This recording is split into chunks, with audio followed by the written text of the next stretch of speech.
I don't regret walking away. Not even now.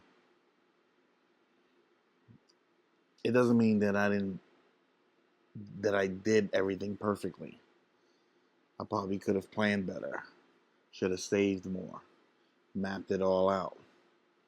But I didn't because I felt something. Like I felt a pull, a purpose. And deep down, I knew I was meant to do something more. To help people, to coach, to mentor, to guide, especially people like me, people who've been overlooked, people who've come from the kind of trauma that makes you question your worth, your future, your whole damn self. That's who I do this for. This journey is not glamorous. It's not viral.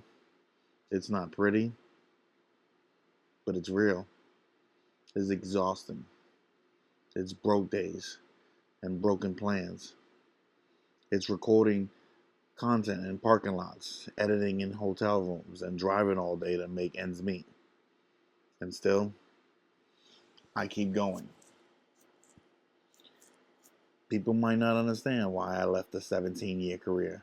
They might not get why I'm chasing this now or why I believe in a dream that hasn't paid me yet. But I believe in it because I can show someone what the real journey looks like. If I can make one person hold on just a little longer, that means something. So I record what I can and I share where I'm able. And I do it in the hopes that one day this channel, this mission will help me reach the people who need it. It's not wrong to want to live off your purpose, to coach, to teach, to inspire, while building a life that you can be proud of. I'm doing this for my family, for myself, and for everyone out there who's still holding on, still trying, still believing that maybe, just maybe, they were meant for something more. No, I don't regret it. Not for 1 second.